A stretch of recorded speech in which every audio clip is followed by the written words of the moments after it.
Ang ganda-ganda ni Dr. Vicky Bello, no? Maganda naman. Ang galing-design ni Dr. Si Doc Hazen, no? Talagang daling guwapo. Kailangan ko mag-shades kasi ang liwanag ni Sarah. Alam mo bang yung araw umatras na? Pero inago mo yung radiance niya. Wow! Gusto niya malaman niya na kung akala ng K-drama actor. Sorry, proud po ako na Pilipino. Pipa pala, pipa. Anyway, let's sit down. Dito ba tayo po? Ano po? Sino ba ang guest? Sino ang host? Ewan po. Sino ba ang host? Sino ba na lang? Dating point tayo, sinong gas, sinong ano. Siguro dito ka? Dito na lang ako, Doc. Can I just say, I think mas magaling yung pipa natin. Kasi sa mga pipa. Hindi kayo na. Diba? Sinabi nila. How are you? Good po! I'm happy to be here. Siyempre po. Tingin na. Sorry. Sino siya to? Naku, Siya ang aming guest kasi. Tagal na namin hindi ka nakita. Nabibigyan. good po. I'm actually working on my new album. So, may mga songs natin kilometro. May mga bago na akong kakantahin soon. Ako sasayaw. Po? Ako sasayaw. Sasayaw. Sana. Opo. Kaya ko yung dance moves mo, pinapractice ni Vince eh. Ah, Every evening. Dati, di ba? Gusto mo sa mga I dance for him. Alone. Isa lang audience ko. Huwag mo na ikwento yung ganun bagay. Ibusis mo talaga, no? Anyway, di mo naman linig sarili ko sa dami naman ng tao. Are you happy? Yes, we're so happy you're here also. So we're going to conduct a little interview. Hindi ko kami mga interviewers. So, Kukuha tayo next ng one, live. ikaw po ako. Kukuha tayo ng live updates kay Sarah. Kailan mo na-drop yung album mo? When is your album going to come out? hopefully, first quarter of next year, though. So next year may concert. May concert? Sana, opo. Sana punta tayo doon. Anyway, ngayon pag-usapan natin muna ang Bello Sound Expert. Yes. So nakita ko, nagbiyahe ka, di ba? Yes. Where did you go with Mateo? So, we went to Italy. Sa Italy, though. Parang siya naka-photoshop, no? Ang ganda, no? Jella Lauren po. Jella Lauren. What's a bello? Yung bello. Alam mo yung bello. Hindi ko na alam na Parang fresh na fresh si Sarah. Akala ko naka-photoshop siya. Pero alam niyo po, sobra kong thankful sa aking Bello family. Kasi inaalagaan po talaga nila yung aking Years skill. na sa Bello?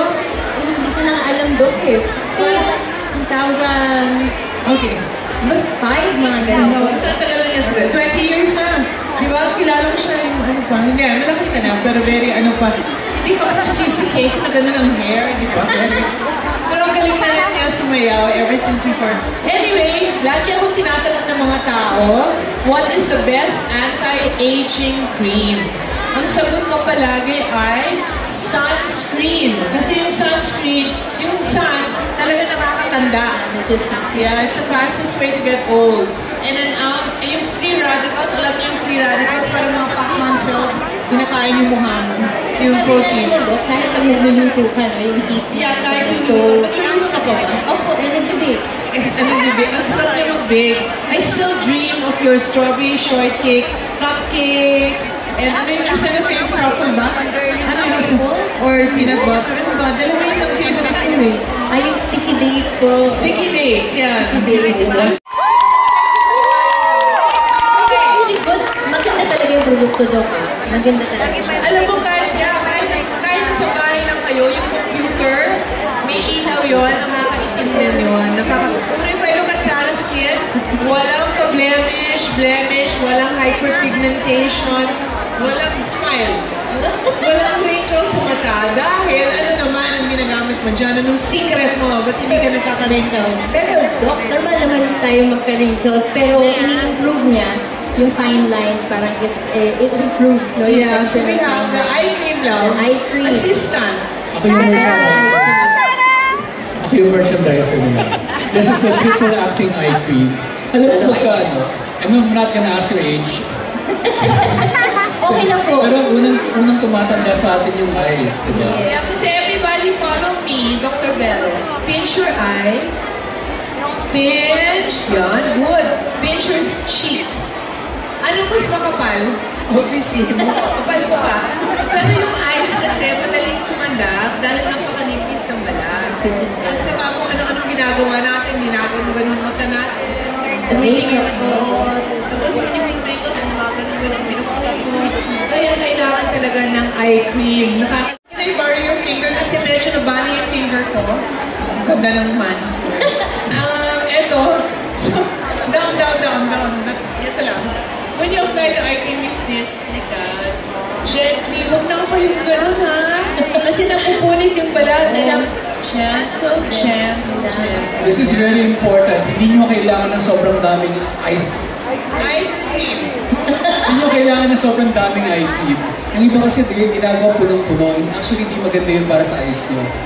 Yung amount na kailangan nyo, it's almost like a grain of Small amount. almost like a grain of rice. And then again, don't rub kasi mag-iitim yan. Just tap with your pinky finger. Ganyan lang. Oo. Because basta don't punit it. Okay. O yan. It's your turn. Hayda na No, may palagay. favorite pa akong isa. Hindi ko na lang.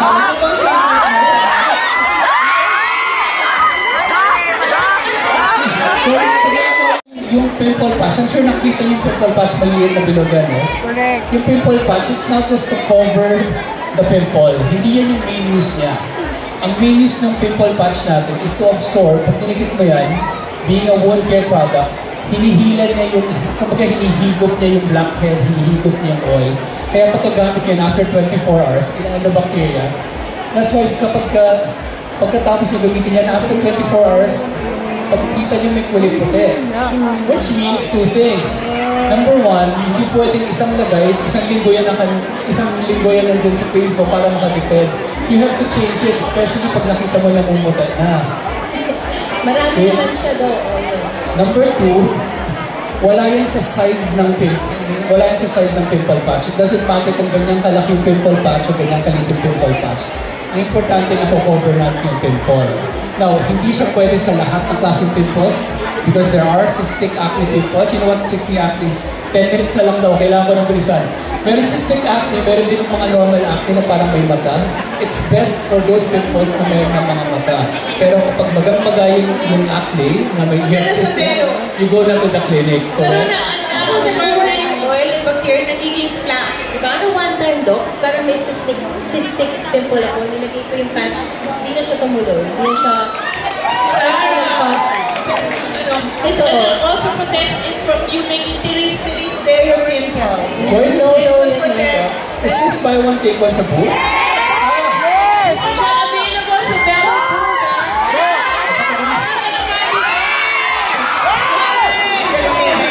Sorry. Joyce, sorry for nilagay ko for you. Okay. We're going to talk about hydrating gel. My favorite gel, the Soothing Aqua Hydrating Gel Cream. Bakit siya importante, diba? Dahil pag naglalagay kayo ng lotion, ano nangyayari? Malagkit, diba? Correct. At saka ang inis sa Pilipinas, mga feeling mo, hindi ka malinis. Yes. Pero itong aming, at saka may oil yung lotion, so, nag-clog ng pores, kung minsan kakaroon kayo ng mga bumps. Pero yung amin is water. Smoothing water. And then it looks like a cream, but when you put it on, nagiging parang gel yung finish. So, para makinis ka everywhere. Alam ko rin ito. Sakit ang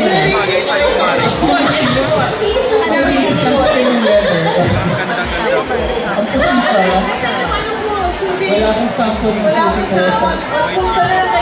We have a booth there somewhere. So, perfect siya sa weather natin to kasi hindi siya malapit. Hold on na. No. Ito na naman ako. Pasensya na kayo. Katabi, tapos nag-uusap kami about, about life. Tapos nakwento niya sa akin, yung pinaka-crush daw niya, si Sarah.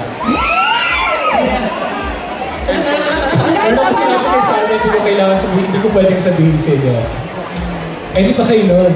Wala, hindi mo po siya kilala. Sinasabi, that's why kayo, if you really want something, you pray, and you imagine it's yours. Kasi nakuha niya yung kanyang dream girl. Kaya kung lalaki ako, ito na yung dream girl. Correct! So, siya din ang dream husband ko. Kaya pala tayo sa usapang hydrating cream. Napaka-mapagmahalin. Oo, umayo ko dito. I share talaga. No, he loves you so much. Let us say something about the hydrating gel. Bago tayo mapunta sa usapang pang-fashion quiz lang naman. Yung hydrating gel natin, meron yung hyaluronic acid sa ceramide. Ang galing naman ng asawa. And what does it do? I'll do the boring stuff. Dalawa yan. Meron mga moisturizer. Iba yung moisturizer sa mga hyaluronic acid, sa mga hydrator. We are talking about the hydrator. Yung hydrating gel natin, meron tayong hyaluronic acid sa ceramides. Anong difference? Ang hyaluronic acid, isipin nyo parang yung, alam niyo yung mga sponge? Para siyang sponge na pag nakakuha ng tubig, ina-absorb niyo yung tubig, tapos nagiging dumi siya, nagiging plump. Right? Yung ceramides naman, ginagawa niyo parang yung mga simento sa mga bricks. Alam mo yung pag mga bricks, pag binusog mo ng tubig, alam mo yung mga gawa ng mga DPWH na butas-butas? Yung tubig doon, lulusog pa rin. Pero pag may ceramide, yun yung parang seal, parang hindi tatagas yung tubig. So if you have the hyaluronic acid, Ano mo daw? Sa mga ano na ba to? yung hyaluronic acid parang sponge, na-absorb niya yung tubig. Yung ceramide, siniseal niya yung mga butas para hindi lumalabas yung tubig. Pero yung kalsada doon hindi na-absorb yung tubig. Yun ba? Kasi tinupid. Buti na lang Yun ako. ang parang sa tubig. Pero, Wala po kami dyan. game. Wait! Ang daming bagay dito, kailangan ko itong pamigay. Actually, meron kami mas importanteng contest. Meron pa tayong mas importanteng contest. Kailangan niya daw sumayan si Sarah sumayaw.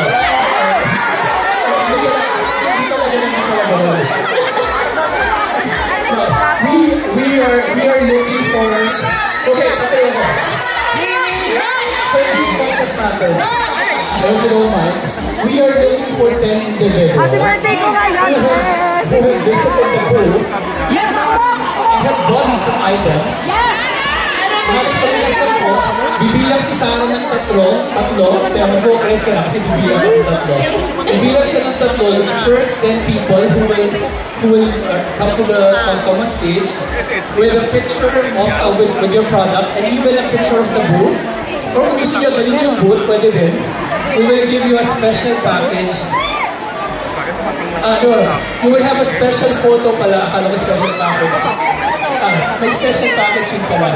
You will have a special photo session with Sarah and a special package from Yellow Essentials. Okay? So Sarah, mag-vocalize ka na. Ito yung preview by the way.